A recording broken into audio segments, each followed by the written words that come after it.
Metro Evangelización 3000. En la Biblia encontramos el gran desafío evangelístico que han representado las ciudades a quienes desean hacer suya la orden de ir y predicar el Evangelio. En la actualidad, la mayoría de personas viven en las grandes metrópolis. Debemos aceptar que hoy podemos predicar a cientos, miles y millones de personas que están a nuestro alrededor. Y esto lo podemos hacer con planes muy abarcantes que nos desafíen a una obra mayor. Ya están listos los peces, ya están listas las redes, solo faltan los pescadores. Presentamos Metro Evangelización 3000. Todos pueden hacer algo en esta obra. En estas reuniones hogareñas presentamos a Cristo a las familias. Metro Evangelización 3000, donde más de 125 ciudades serán impactadas por el mensaje de salvación de la verdad presente. Únete, acércate y forma parte de este magno evento. Abre tu hogar y sed de gran luz. El Señor está esperando por ti. Hola queridos amigos, ¿cómo están? Deseamos que Dios siempre les acompañe, que el Señor esté con ustedes, los guarde, que pasemos un momento grato de estudio de la palabra de Dios. Queremos decirles que estamos complacidos con el feedback, con el retorno de algunos amigos que se comunican con nosotros allí por medio de los teléfonos que se están poniendo en pantalla. Agradecemos esto, ya esperamos mejorar nuestro sistema de modo que en algún momento tengamos teléfonos en vivo y así poder conversar, responder preguntas, inquietudes, a veces ciertos versículos que pueden no quedar claros, en fin, que haya una comunicación fluida, abierta, es lo que pretendemos finalmente. Así queremos dar inicio a nuestra serie Descubriendo al Mesías de las Profecías. Quien les habla, Gustavo Contreras, les da un muy cálido saludo. Amigos, estamos estudiando un tema bíblico que esperamos sea de edificación, de interés. Está tomado de la palabra de Dios, en algunos sentidos puede ser absolutamente novedoso. De hecho, lo fue para los primeros cristianos, ya que el libro de Hebreos tuvo una aceptación tardía. Quiero contar un poquito la historia del libro de Hebreos. El libro fue aceptado muy tardíamente debido al contenido que traía. Aproximadamente mediados del siglo IV después de Cristo, el libro tuvo ya aceptación en algunas partes, en algunas zonas de Europa, porque se cuestionaba, ya que no se sabía quién lo había escrito, y el contenido se apartaba grandemente del resto de lo que se conocía de Jesús, de acuerdo a los evangelios, Hechos de los Apóstoles y las cartas de Pablo, porque presentaba el sacerdocio de Cristo, que era un asunto absolutamente nuevo. Y no obstante, lo hemos probado con versículos bíblicos, que Jesús sabía de qué hablaba, conocía ese tema del sacerdocio, porque ya estaba presente en las profecías bíblicas, cuando Él anunciaba el tiempo se ha cumplido, en Marcos capítulo 1:15, por dar un ejemplo, Él usa esa expresión basado en un texto que habla del sacerdocio de Jesús. Vamos a mirar, amigos, recuerden que nuestro punto es traer argumentos que prueben que nuestro Salvador sabía lo que estaba diciendo, para que creamos en la palabra de Dios y en las novedades que el libro de Hebreos nos va a traer. Fíjense acá, capítulo 1:15, Jesús dijo: el tiempo se ha cumplido y el reino de Dios se ha acercado. Arrepentíos y creed en el Evangelio. La primera pregunta que le haríamos al Señor es: ¿el tiempo de qué se ha cumplido? ¿A qué te refieres, maestro, con que el tiempo se ha cumplido? Pues había una profecía que anunciaba la aparición del Cristo, el tiempo en que Él aparecería como Cristo propiamente. Acordémonos que Jesús había nacido, de acuerdo a la profecía de Miqueas 5:2, que Él debía nacer en Belén, y se cumplió. ¿Recuerdan los magos que fueron a visitar a Herodes? Y entonces Herodes averiguó, pero tú, Belén Efrata, pequeña para estar entre las familias de Judá, de ti me saldrá el que será Señor en Israel. Y sus salidas son desde el principio, desde los días de la eternidad. Palabras muy grandilocuentes acerca del origen de este ser que nacería en Belén como un Señor para todo Israel. Eterno. Bien, los magos averiguaron este asunto, fueron a Belén, Herodes lo descubrió de parte de los eruditos de aquel tiempo. Esto es el nacimiento del Cristo, pero su aparición como Mesías. Recuerden, el santo ser nació, pero es ungido como un servicio para ser Mesías cuando la profecía debía cumplirse. Esto es Isaías capítulo 61, versículo 1. El texto ahí lo dice, Jesús lo predicó oportunamente en Lucas capítulo 4. Miremos. El Espíritu de Jehová el Señor está sobre mí porque me ungió. De allí deriva ungido, que en hebreo se dice Mashiach, en griego Christos, en español ungido. Entonces, me ungió Jehová, me ha enviado. Entonces, esta es la misión del Cristo. Me ha enviado a predicar buenas nuevas a los abatidos, a vendar a los quebrantados de corazón, a publicar libertad a los cautivos, a los presos apertura de la cárcel. ¿Cuándo ocurrió que el Espíritu Santo lo ungió? Fue en ocasión del bautismo de Juan el Bautista. Según nos cuenta Mateo capítulo 3, desde el versículo 16, allí se nos va a narrar el bautismo de Jesús. Y Jesús, después que fue bautizado, subió luego del agua, y aquí los cielos le fueron abiertos, y vio al Espíritu de Dios que descendía como paloma y venía sobre él. Allí viene su ungimiento de parte del Espíritu Santo. Y luego una voz que se oye, que aprueba la obra de este hombre que fungiría como Cristo. Y hubo una voz de los cielos que decía: este es mi Hijo amado en quien tengo complacencia. Bien, esto ya estaba profetizado en el libro de Daniel, en la profecía del capítulo 9 de las 70 semanas. Allí, capítulo 9, versículo 23, podemos leer cuando ya el ángel Gabriel le está anunciando a Daniel que le va a revelar algo. Al principio de tus ruegos me fue dada la orden y yo he venido para enseñártela porque tú eres muy amado, Daniel. Recuerden que es una expresión muy bonita, un hombre que por su calidad de vida y sus oraciones, el hombre podía mover el cielo. Algo precioso de tratar este tema en Daniel. Entiende pues la orden y entiende la visión del capítulo anterior que había quedado la explicación inconclusa. Y entonces en la explicación del capítulo 9 de las 70 semanas aparece el tiempo de la aparición del Cristo. Leamos para que miremos esto. 9:24. Al principio, leíamos el 23, ahora 24. 70 semanas están determinadas sobre tu pueblo y sobre tu santa ciudad para terminar la prevaricación, para poner fin al pecado, para expiar la iniquidad, para traer la justicia perdurable, para sellar la visión y al profeta. Recuerden que ahí hay que corregir, en hebreo dice Naví, que significa profeta, y Neviá significa profecía. Así que la correcta traducción es visión y profeta, porque se cumplió con el martirio de Esteban. Él fue el último profeta que Dios envió a la nación judía y él fue martirizado al cierre de las 70 semanas. Esto es en el año 34 de la era cristiana. Y luego también dice, están este tiempo determinado para ungir al santo de los santos, el Kodesh Kodashim. Y este es el nombre que se usa para el lugar santísimo del santuario del cielo.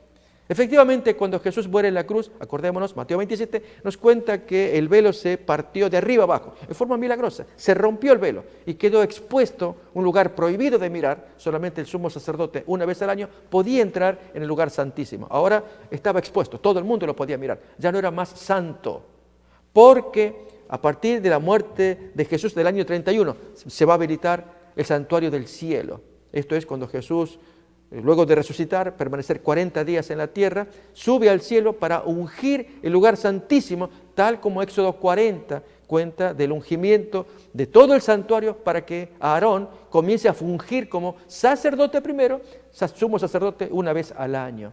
Bien, todo esto era lo que se producía en la tierra, en miniatura, un símbolo de la gran misión que Jesús tendría en el cielo. Jesús sabía, ahí dice el lugar santísimo, el Kodesh Kodashim. Entonces, cuando Jesús dijo, el tiempo se ha cumplido, conocía la profecía, conocía acerca del santuario del cielo y su función como sacerdote. Miremos, amigos, un texto que lo hemos examinado ya en otro momento, en Mateo capítulo 22. Cuando se acercan los fariseos y le van a hacer preguntas, vamos a mirar versículo 37 en adelante, allí hay una referencia, 37, vamos a avanzar un poquito más, vamos a ver el versículo 41, miremos el 41. Estando juntos los fariseos, Jesús les pregunta, ¿qué pensáis del Cristo? Conversemos del Cristo. Y la pregunta que él hace es, ¿de quién es hijo? Podría haber hecho otra pregunta, amigos. ¿Y el Cristo es sacerdote también? basado en el mismo salmo. Jesús lo sabía. Pero, amigos, ¿cómo sacar un tema para el que la mente farisea tan cerrada no lo podía abordar? Ni este lo pudo abordar, que ahora vamos a leer, cuanto menos el otro, que estaba a una distancia de 3 versículos. Salmo 110. Uno habla de el Cristo como Señor, y Jesús le hace la pregunta muy bonita cómo la hizo, y 3 versículos después habla del sacerdocio del Cristo. Si esto no lo pueden entender, cuánto menos este. ¿Sí? Veamos lo que ocurrió en aquella ocasión a la pregunta de Jesús, versículo 42 ahora, lo leemos otra vez. Diciendo, ¿qué pensáis del Cristo? ¿De quién es hijo?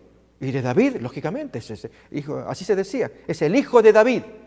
Y ahora Jesús, en forma inteligente, se lo devuelve. Pues como David, en el Espíritu Santo, es decir, estando en inspiración, en éxtasis, en visión, lo que haya sido como estaba David, no en la forma normal, sino que Dios lo estaba tomando para que escribiera el Salmo 110. Como en el Espíritu le llama Señor cuando dice, y ahora vamos al original, amigos, vamos al Salmo 110, versículo 1, ahí está el texto que Jesús cita aquí a continuación. Jehová dijo a mi Señor, Yahvé, aquí representa al Dios grande, al Padre, que Jesús revela en el Nuevo Testamento, dijo a mi Señor, ese es el Cristo, mi Señor, siéntate a mi derecha, hasta que ponga tus enemigos por estrado, como felpudo decimos en el lenguaje moderno, por estrado de tus pies. Hasta ahí nomás es lo que Jesús les va a decir. Entonces, versículo 45 de Mateo 22, 45. Él citó el versículo 44, lo mismo que estamos leyendo acá. Pues si David le llama Señor, explíqueme cómo es que es el Hijo. Porque un padre a un hijo no le va a llamar Señor. En cambio, el Hijo a su Padre le puede llamar Señor. Por lo tanto, David es hijo del Cristo, le llama Señor. Pero ustedes dicen que el Cristo es hijo de David, cuando David es el hijo del Cristo. ¿Me explican, por favor? ¿Y qué dice el versículo 46? Mateo 22, 46. Y nadie le podía responder palabra, ni osó alguno desde aquel día preguntarle más. Porque, amigos, Jesús sabía que efectivamente David es hijo del Cristo, porque Jesús está igual que Dios. Está, amigos, siéntate a mi derecha, ven acá, siéntate, haz que yo a tus enemigos los ponga bien humillados. Ven acá. Es como el Padre se dirige a Jesús. Recuerden, amigos, en Filipenses capítulo 2, versículo, para recordar de memoria, porque tenemos que avanzar, que Jesús habiéndose humillado hasta lo sumo, allí, bien abajo, como cuenta el versículo 8, con muerte de cruz. En el versículo Filipenses 2.9, el Padre lo exaltó hasta lo sumo. Y estando en la condición de hombre, se humilló hasta a sí mismo, haciéndose obediente hasta la muerte y muerte de cruz. Y ahora actúa el Padre. Por lo cual Dios también lo exaltó hasta lo sumo y le dio un nombre que está sobre todo nombre. Para que en el nombre de Jesús se doble toda rodilla de los que están en los cielos, en la tierra y debajo de la tierra. Y toda lengua confiese que Jesucristo es el Kyrios, es la palabra griega de la Septuaginta, que es la traducción exacta de Yahvé o Jehová. Para gloria del Padre, llámenle Jehová. No, Señor, tú eres el Padre, a ti te vamos a llamar Jehová. A Él quiero que le llamen Jehová. Y para gloria del Padre. Notan, allí hay una igualdad increíble entre el Padre y el Hijo. Eso quería el Padre. Y que lo exalten hasta lo sumo. Bien, Jesús sabía esto. Pero cuando la gente decía es hijo de David, es por la descendencia. David de la tribu de Judá, allí los descendientes, eventualmente tenía que aparecer el Cristo de la tribu de Judá, de la cual pertenecía David. Pero aquí, amigos, que el Salmo 110, 1, tiene versículo 2, 3 y el 4 revelan cosas. Veamos pues, Salmo 110, versículo 2 al 4. Jehová enviará desde Sión la vara de tu poder al Cristo, domina en medio de tus enemigos.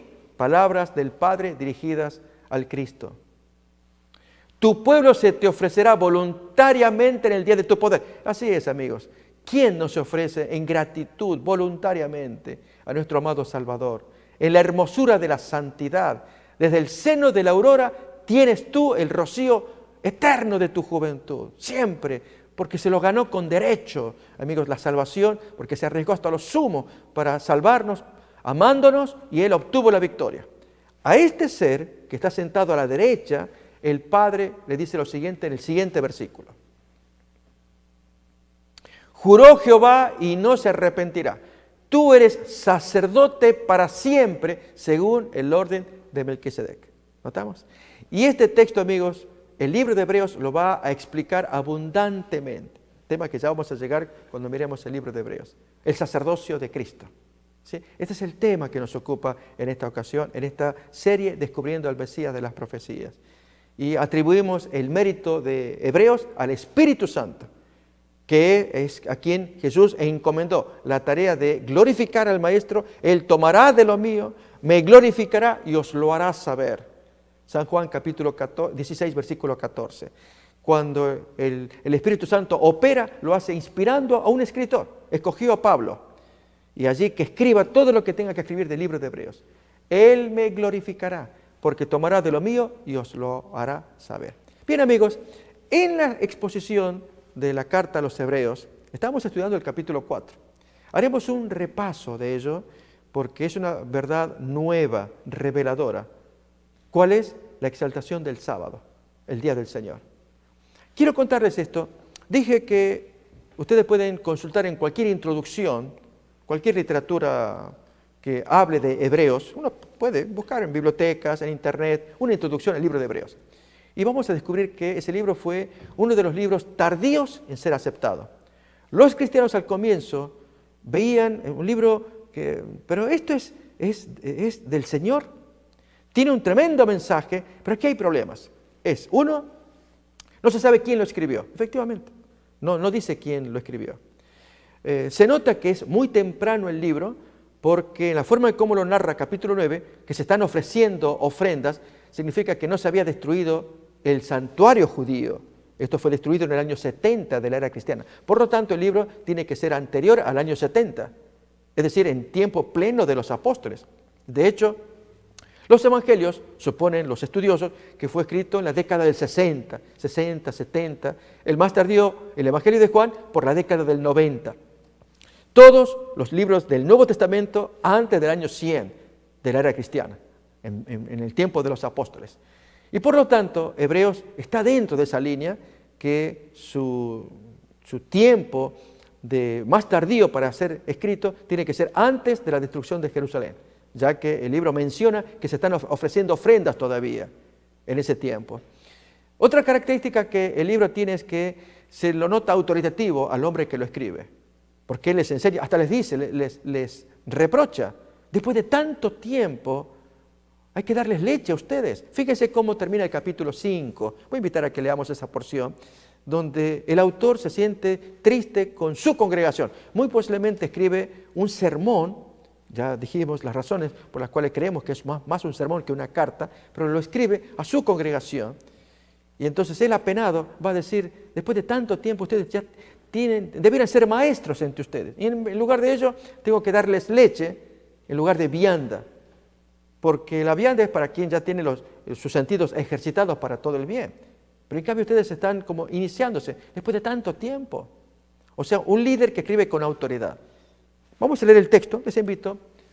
Buscamos en Hebreos capítulo 5, versículo 11 en adelante. Acerca de esto tenemos mucho que decir y difícil de explicar por cuanto os habéis hecho tardos para oír. Amigos, aconsejamos esto. Primeramente, yo aprecio mucho, agradezco a los hermanos que se conectan. Y algunos nos envían saludos, sus impresiones, ¿no? Otros, aunque no lo hagan, no importa, amigos, con tal que estemos conectados, que no merezcamos el reproche que significa el versículo 11. Que hay cosas muy difíciles de explicar y se vuelven a veces incomprensibles porque nos hemos demorado con nuestra cabeza. En lugar de profundizar, de estudiar, de gastar tiempo leyendo la Biblia. Estamos ahí entretenidos que ahora viene el final del mundial. Ay, mi equipo tiene que ganar. Y estamos ahí con eso, amigos. No quiero juzgar ni condenar a nadie. Es el tiempo que estamos invirtiendo. Hay gente que aprende mucho más rápido, lo entiende y Dios lo va a tomar para su servicio, porque quiere gente útil, talentosa, que entienda la palabra, la predique, la enseñe. Pero hay que dedicarle tiempo para que no aparezca el reproche, que lo ponemos otra vez en Hebreos 5:11. Acerca de esto tenemos mucho que decir y difícil de explicar, por cuanto os habéis hecho tardos para oír.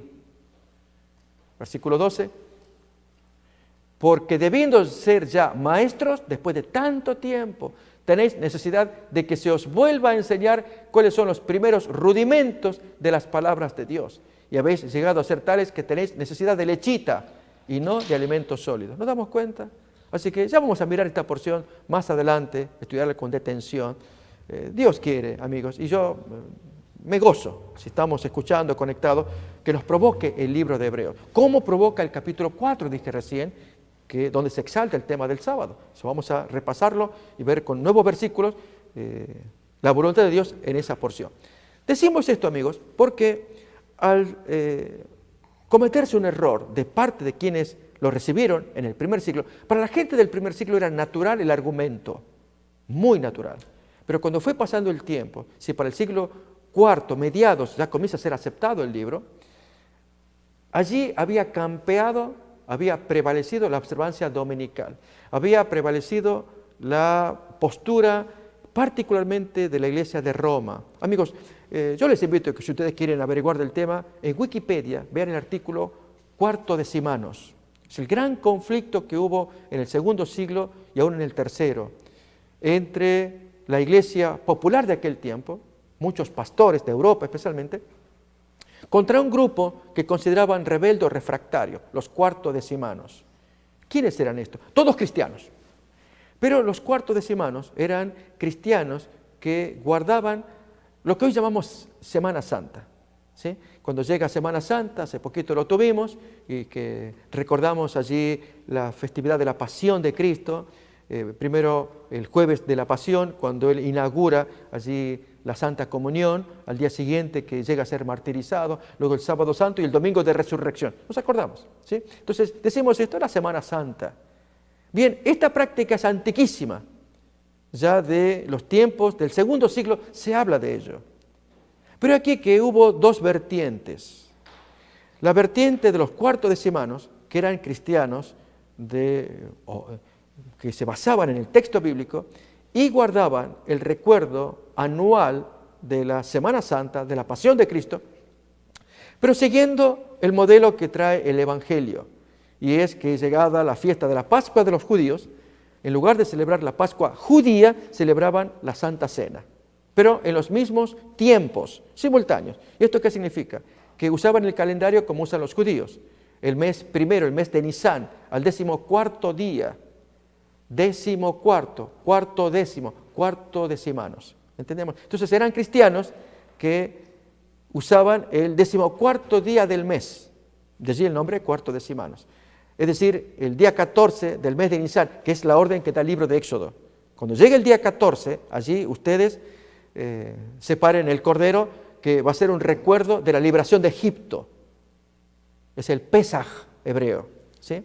Que va a significar que el Señor pasó por alto allí al pueblo israelita en la matanza que hizo de los primogénitos egipcios.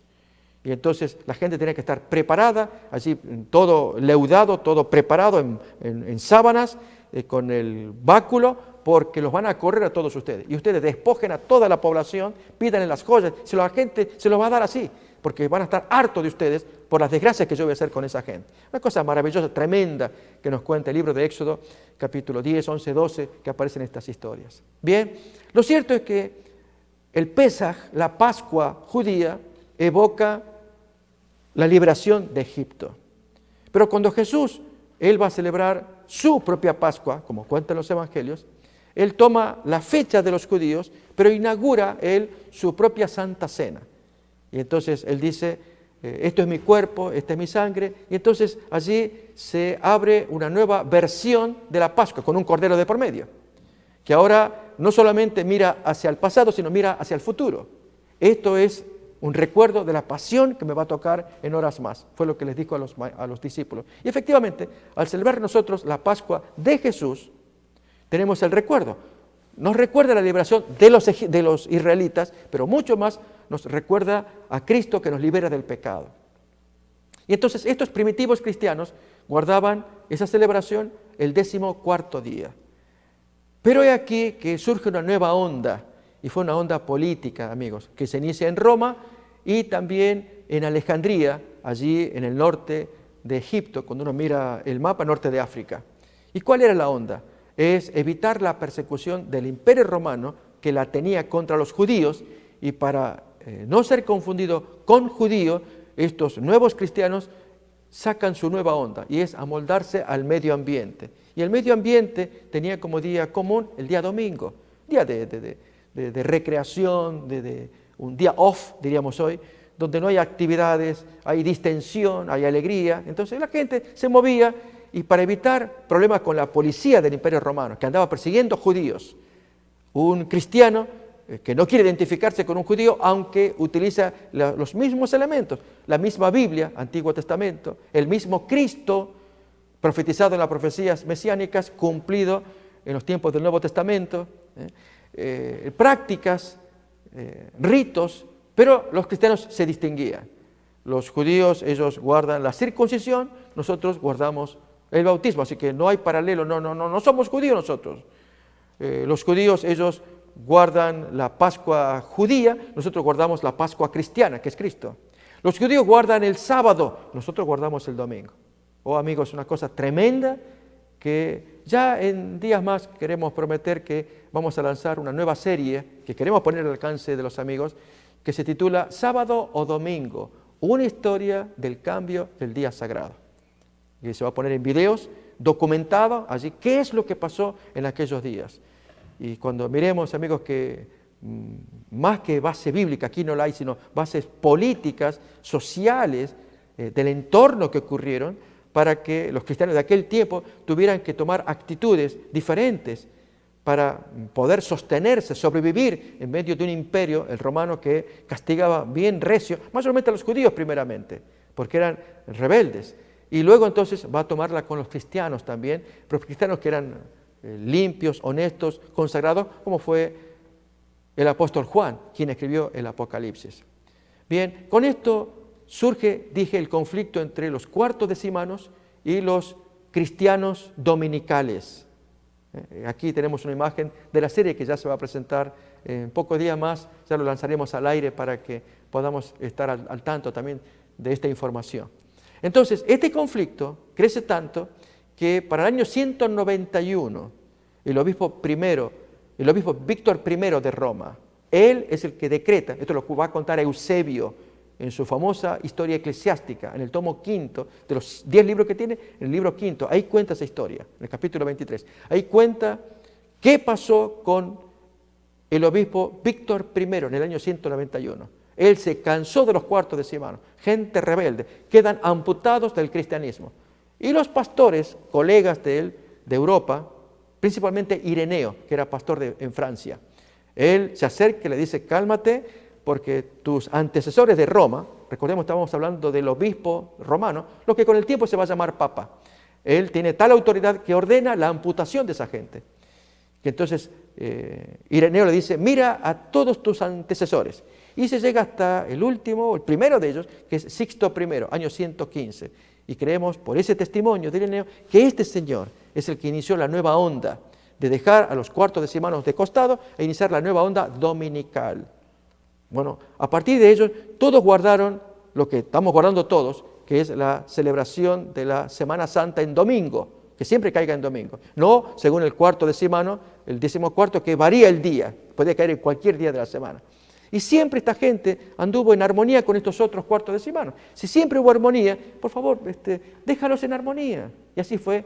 Víctor I aflojó un poco y esta gente siguió todavía los cuartodecimanos hasta que desaparecieron, porque prevaleció la práctica dominical.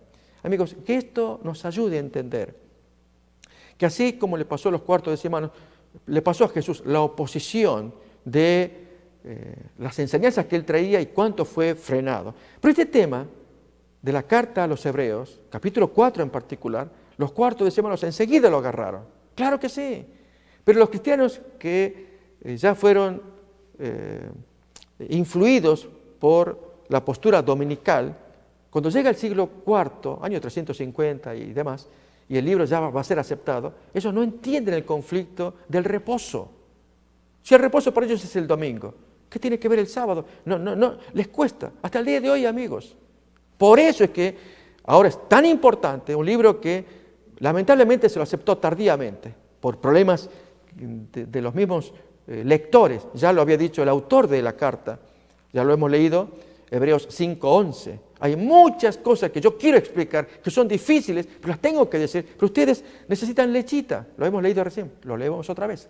Acerca de esto tenemos mucho que decir y difícil de explicar por cuanto os habéis hecho tardos para oír. Noten si el autor dice esto en el primer siglo, ¿qué nos queda para el siglo IV, cuando ya la práctica sabática cada vez se está perdiendo? Son los cuartodecimanos los que estaban trayendo las viejas costumbres.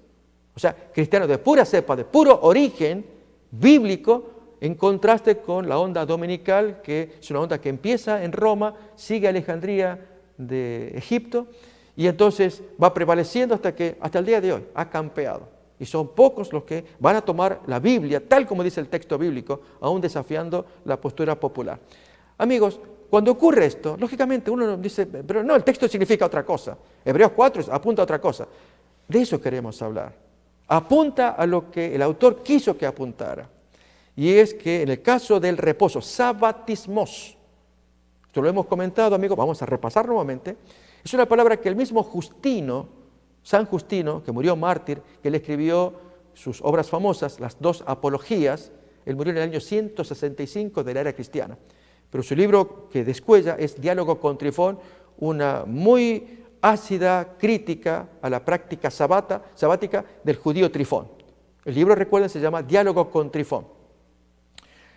Hace un tiempo lo publicó Bach, la Biblioteca de Autores Católicos, muy buena edición, con el griego incluido y el español allí. Y son libros, amigos, que se van perdiendo, porque hoy lo necesitamos. Ahí, en el capítulo 23, Justino usa la palabra sabatismos para hablar de sábado. Ustedes guardan el sabatismos, o sea, el sábado. Es lo que el autor de Hebreos 4:9 nos va a decir. Ya vamos a llegar al texto. Lamentablemente nuestra Reina Valera no lo logra poner como lo pone la Biblia de Jerusalén. Aún la Biblia de las Américas, ellos traducen, pero hablan de un reposo especial, de un reposo sagrado. No, pongan lo que dice el texto, es sábado. Así se entendió que era ese día. Ok, si queda un sábado para el pueblo de Dios, es el domingo. Wow, ahí es donde tenemos problemas, amigos. Porque dice una cosa, pero yo quiero que signifique otra. Yo saqué el ejemplo ya hace tiempo atrás, amigos, de quienes quieren sostener su punto. Por ejemplo, el pastor que va a defender el matrimonio homosexual. Vamos a dar un ejemplo. Y entonces la pareja viene y dice, pastor, ¿nos puede casar? ¿Cómo no?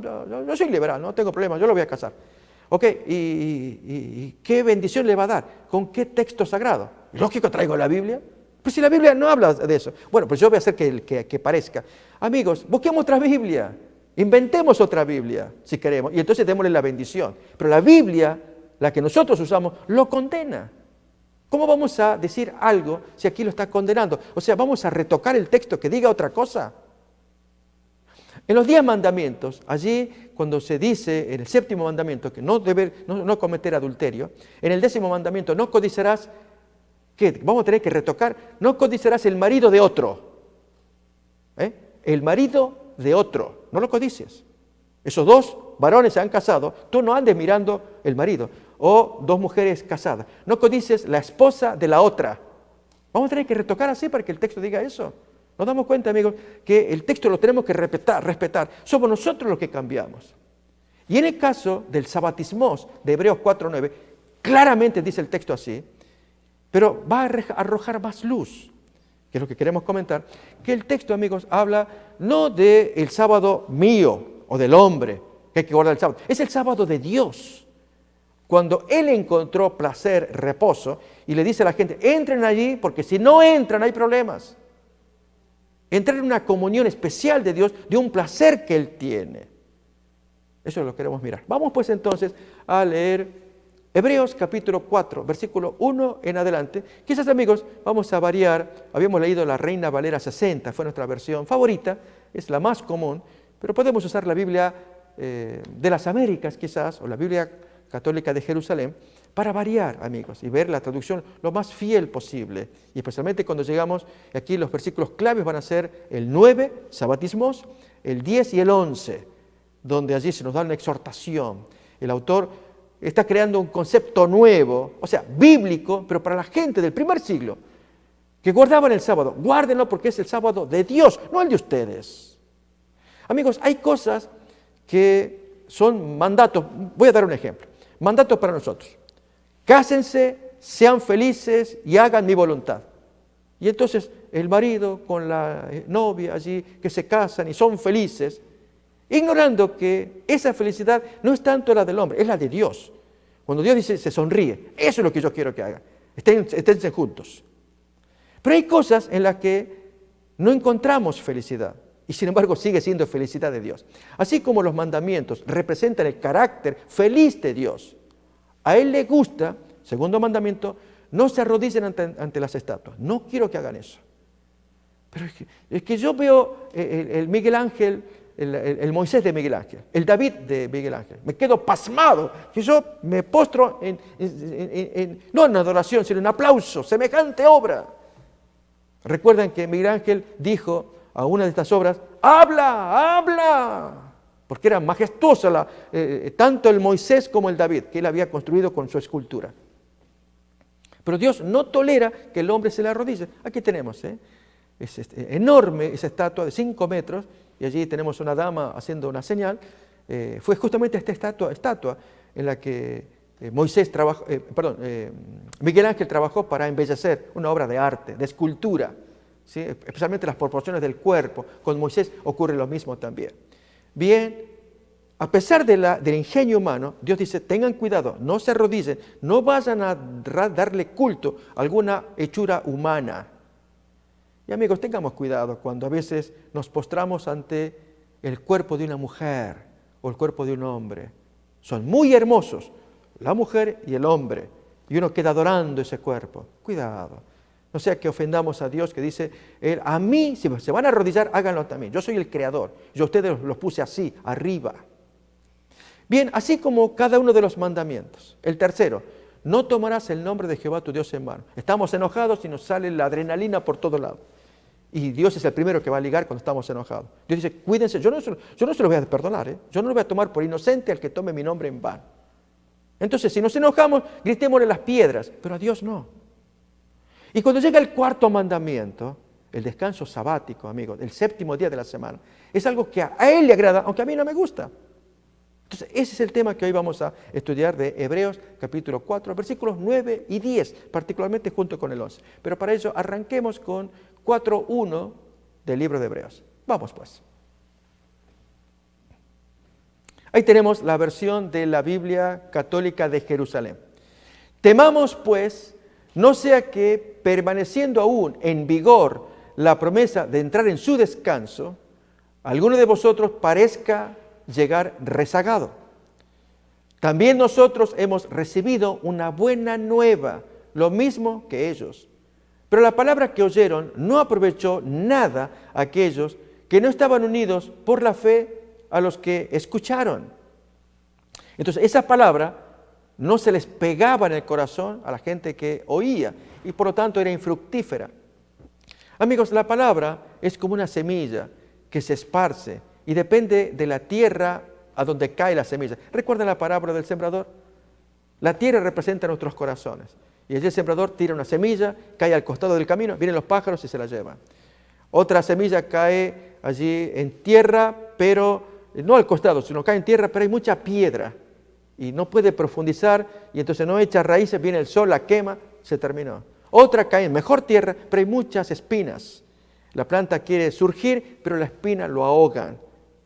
Trayendo la comparación de las preocupaciones que absorben nuestra mente y no permitimos que la semilla crezca confiando en nuestro Dios. Y luego una semilla más que cae en buena tierra y ahí está con todo delicioso, el viento, la lluvia, el sol, el aire, en fin, todo hace que la semilla crezca en buena tierra. Así también nos cuenta 4.2 que la semilla del Evangelio a esa gente antigua les llegó, pero no penetró porque no había fe.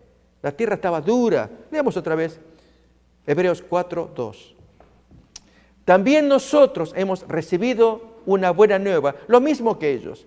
Pero la palabra que oyó esa gente, que oyeron, no aprovechó nada a aquellos que no estaban unidos por la fe a los que escucharon.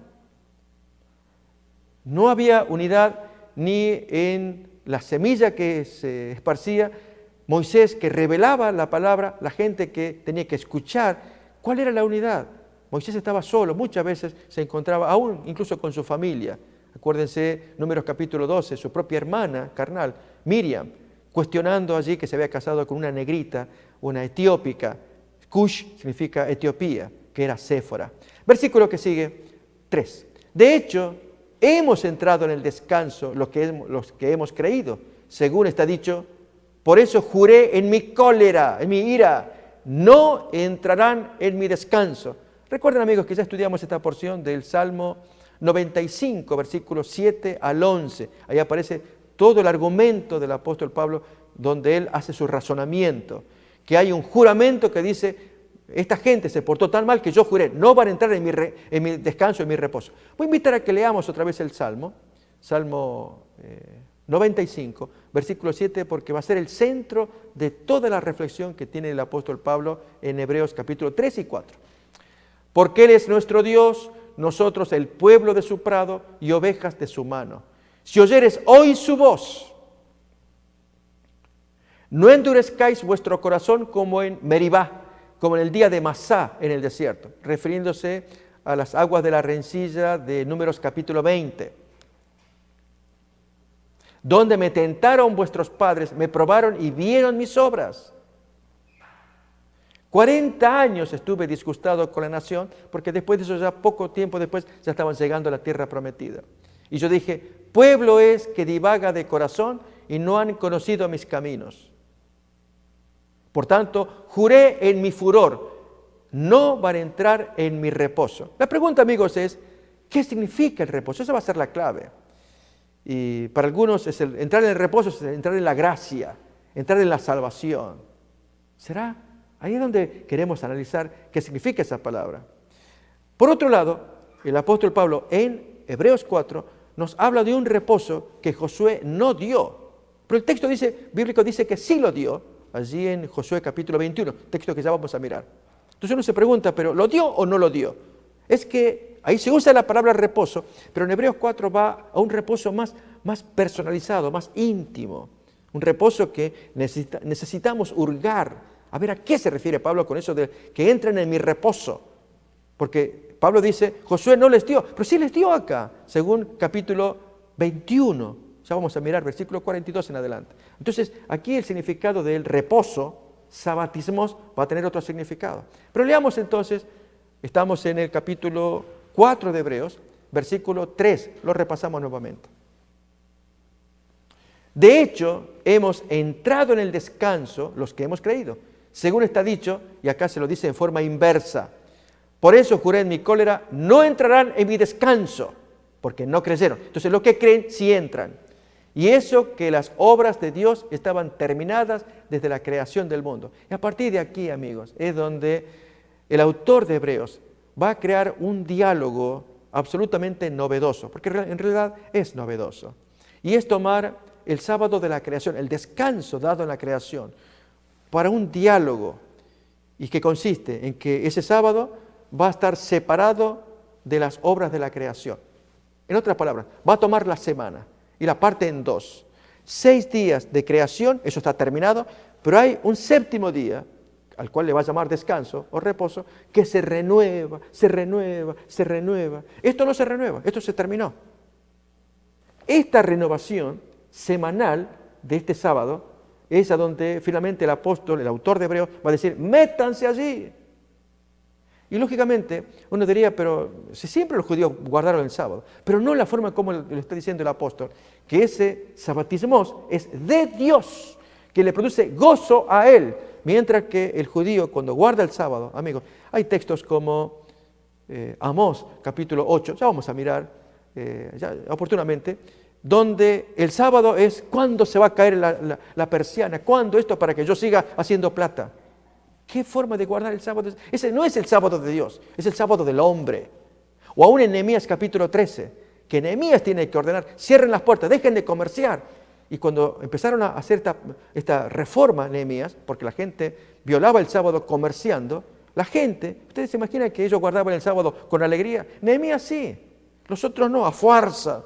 Justo un día en que yo tengo que comerciar y este hombre viene y como es gobernador cerró las puertas, yo no puedo comerciar. Está bien, voy a descansar el sábado esperando que se terminen las 24 horas para que se abran las puertas y seguir comerciando. Eso aparece en Nehemías capítulo 13. Por lo tanto, amigos, el sabatismos no es el del hombre, es el de Dios, donde Él encuentra el gozo y le dice a la gente, métanse en mi gozo, porque si ustedes no entran allí, truenan. Amigos, hasta que no entendamos esto, es lo que dije hace rato, que hay mandamientos en los que nos causa placer. El casamiento. Y entonces se une la pareja y van a disfrutar ellos. Dios es el primero que disfruta, porque dice, están haciendo lo que yo les dije, y que disfruten a pleno. Pero hay mandamientos en los que no encontramos mucho placer. Cuando dice, no matarás. Y Jesús dijo, si te enojas con tu hermano. Y yo quisiera, porque este me provocó y se me sube la adrenalina porque estoy así. Y Dios me está observando. Cuando, amigos, yo me controlo, cumple el mandamiento, no lo insultes. Pero Señor, no doy más. Pues está bien, voy a obedecerte. Ahí Dios empieza a tener gozo. Este es mi hijo. Ok, aguántate, hasta que después te sea natural. Y ahí me vas a entender.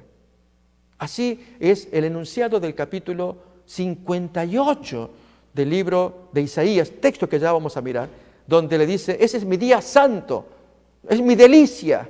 Cuando tú lo practicas, entonces te deleitarás tú. Pero mientras tanto, respeta mi delicia, mi gozo. Amigos, los mandamientos son así.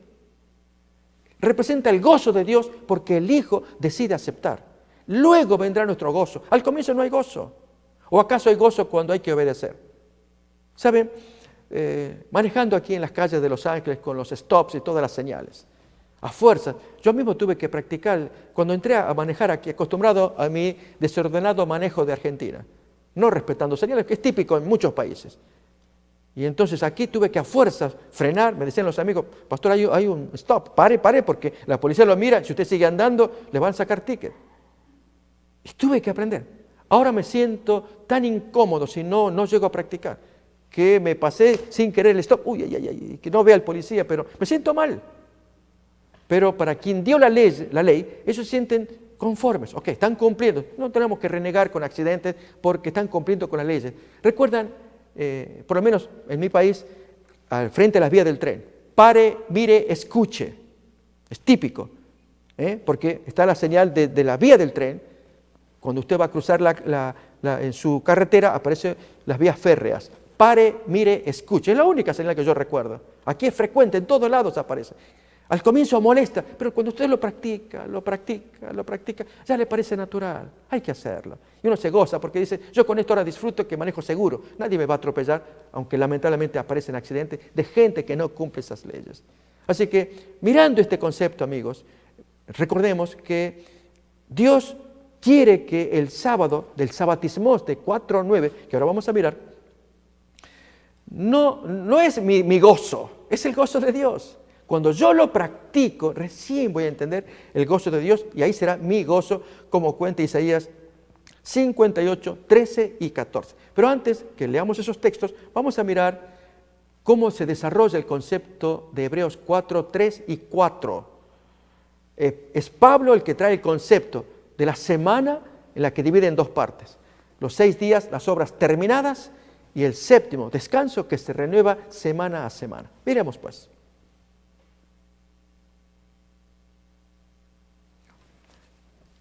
Aquí estamos mirando la versión Bible Catholic, es la que tenemos de Jerusalén, la versión más ampliada. Y agradecemos al siervo de producción que siempre nos lo pone a tiempo y oportuno y letra grande. Entonces, vemos aquí en el versículo 3. De hecho, hemos entrado en el descanso, los que hemos creído, según está dicho, por eso juré en mi cólera. Es decir, el apóstol Pablo toma la versión negativa del furor que Dios tenía según el Salmo 95:11 que ya hemos leído. Juré en mi cólera o en mi furor, no entrarán en mi descanso o en mi reposo. Y eso, que las obras de Dios estaban terminadas desde la creación del mundo. Ahí se refiere a los 6 días de las obras de la creación ya terminadas. Pues en algún lugar dice del séptimo día, y ahí está entonces la otra parte de la semana. Y descansó Dios el día séptimo de todas sus obras. Y también en el pasaje citado, no entrarán en mi descanso. Noten, amigos, cómo el autor vincula el séptimo día de la creación con el Salmo 95:11. No van a entrar en mi reposo. Yo juré, en mi furor, no van a entrar. Esa gente no va a entrar. La pregunta es, ¿y cuál es ese reposo? Bien, nos lo va a indicar los siguientes versículos. Miremos el versículo 6 en adelante. Por lo tanto, quedando en claro que algunos han de entrar en él y que los primeros, que fueron aquellos judíos que fueron israelitas sacados de la cautividad de Egipto, en recibir la buena noticia, no entraron a causa de su desobediencia, pero aquí que sí entraron en el reposo de Josué capítulo 21:42. ¿Cómo que no entraron? ¿Entraron o no entraron? Eso queremos mirar.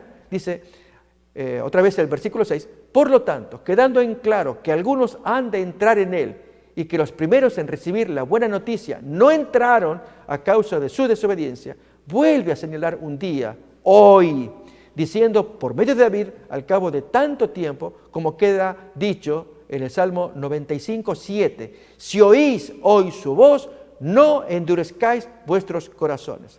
Porque si Josué, y aquí, amigos, va llegando al clímax de la presentación, porque si Josué les hubiera proporcionado el descanso, no habría hablado Dios más tarde de otro día, de ese hoy, porque él dijo, no van a entrar.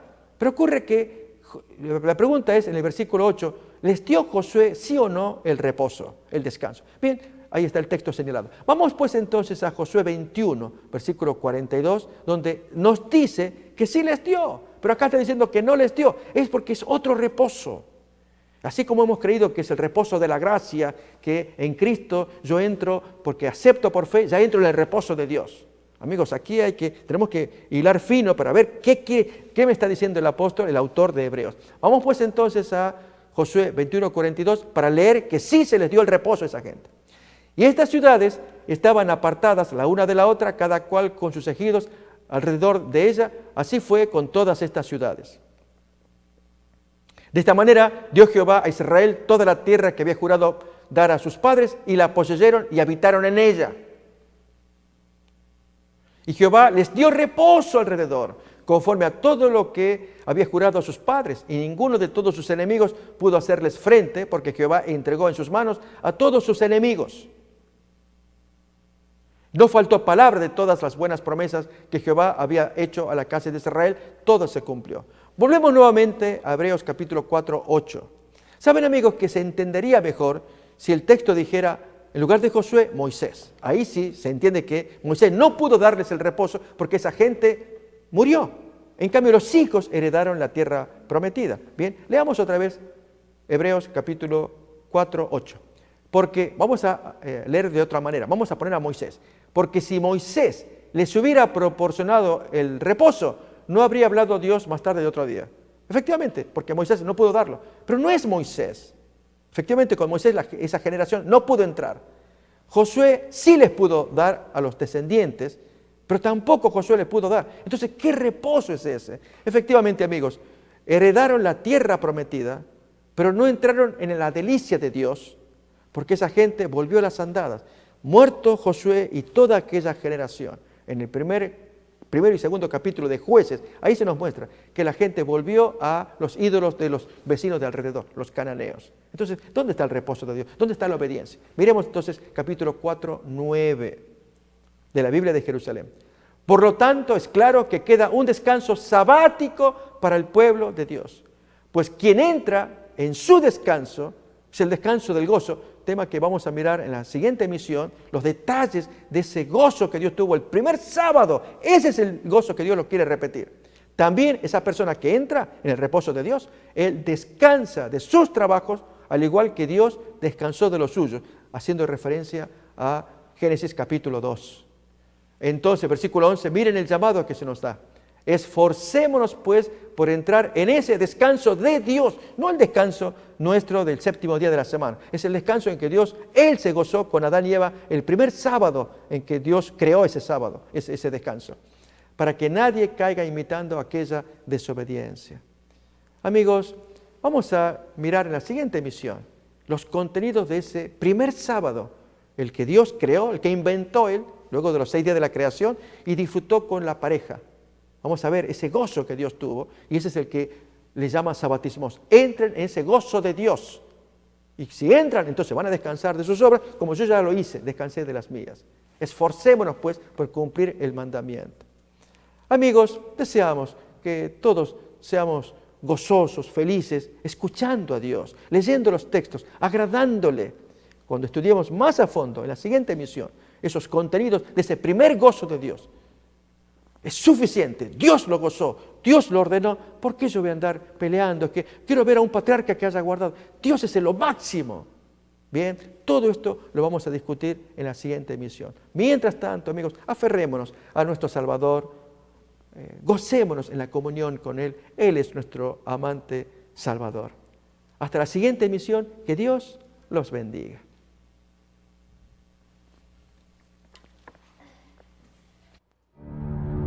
El amor divino había concebido un plan mediante el cual el hombre podría ser redimido. La quebrantada ley de Dios exigía la vida del pecador. En todo el universo solo existía uno que podía satisfacer sus exigencias en beneficio del hombre. Puesto que la ley divina es tan sagrada como Dios mismo, solo uno igual a Dios podría expiar su transgresión. El Hijo de Dios había ofrecido expiar con su propia vida la transgresión de los hombres, y se les otorgaría un tiempo de gracia, y mediante el arrepentimiento y la fe en Cristo, nuevamente podrían llegar a ser hijos de Dios. Una estrella de esperanza iluminó el oscuro y terrible futuro y lo libró de una completa desesperación. La Biblia es un sistema de verdades reveladas, dadas con tanta claridad y sencillez, que el viajero, por insensato que fuere, no necesita extraviarse. Podemos pasar por alto los periodos proféticos señalados en las Escrituras. Las profecías nos revelan y prueban con mayor claridad el tiempo que como pueblo de Dios esperamos, con gran júbilo, la gloriosa liberación y la esperanza de ir al encuentro de nuestro Salvador. Escudriñemos juntos las profecías con mayor empeño y fervor que nunca, y despertar la conciencia convencidos que las Santas Escrituras prueban y anuncian el cumplimiento de las señales del tiempo del fin.